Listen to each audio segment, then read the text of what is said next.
మనం రోజు మాట్లాడేటప్పుడు మీరు సినిమాకి వెళ్ళలేదా, రాజు పరీక్ష రాయలేదా, పిల్లలు స్కూల్ నుంచి రాలేదా, ఎందుకు ఆమె ఇంటికి పోలేదు, నేను ఎప్పుడు ఆ పని చేయలేదు, ఇట్లా మనం క్వశ్చన్స్ అడుగుతూ ఉంటాం. ఇవన్నీ కూడా ఒక పని జరగలేదు అని చెప్పే క్వశ్చన్స్.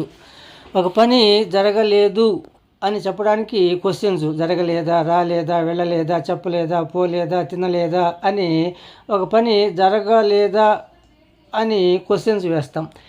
ఇవి ఎలా అన్నది చూద్దాం. సెంటెన్స్ బిగినింగ్లో డిడ్ నాట్ ఉండాలి, దాన్ని కాంట్రాస్ట్గా డిడింట్ అని రాస్తాం.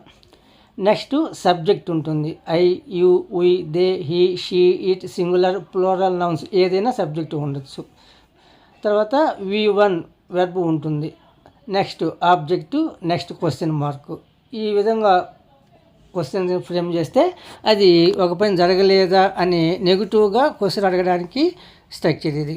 చూడండి, నువ్వు వెళ్ళలేదా అనేది డిడింట్ రాసి నువ్వు యు గో ఎక్కడికనేది తర్వాత రాసుకుంటాం. To movie, to hospital, to park, to village ఏదైనా రాసుకోవచ్చు.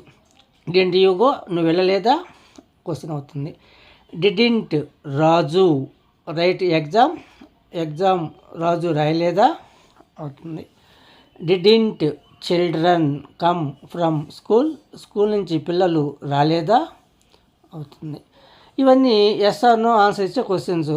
అవును రాలేదు, లేదు వచ్చారు, ఇలా చెప్పడానికి డిడింట్ ఉపయోగించి నెక్స్ట్ సబ్జెక్టు రాసి నెక్స్ట్ V1 వెర్బ్ రాస్తాము. నెక్స్ట్ ఆబ్జెక్టు అవసరాన్ని బట్టి యూజ్ చేస్తాము. ఇప్పుడు వీటిని ఇంటరాగేటివ్ క్వశ్చన్స్గా అడగచ్చు. WH వర్డ్ని బిగినింగ్లో ప్లేస్ చేస్తే ఇంటరాగేటివ్ క్వశ్చన్స్ అవుతాయి. చూడండి, why didn't she go home, ఆమె ఎందుకు ఇంటికి వెళ్ళలేదు. ఇక్కడ వై లేదు అనుకుందాం. డిడింట్ షీ గో హోమ్, ఆమె ఇంటికి వెళ్ళలేదా క్వశ్చన్. దానికి ముందు వై ఉపయోగిస్తాము. Why didn't she go home, ఆమె ఎందుకు ఇంటికి వెళ్ళలేదు అవుతుంది.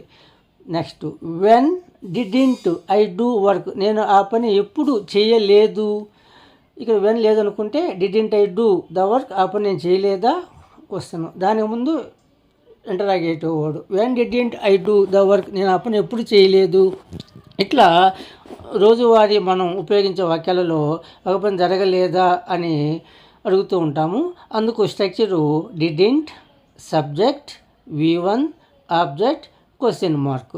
ఈ విధంగా క్వశ్చన్స్ అడగాలంటే didn't, subject, verb 1, object, question mark ఇలా రాయాలి.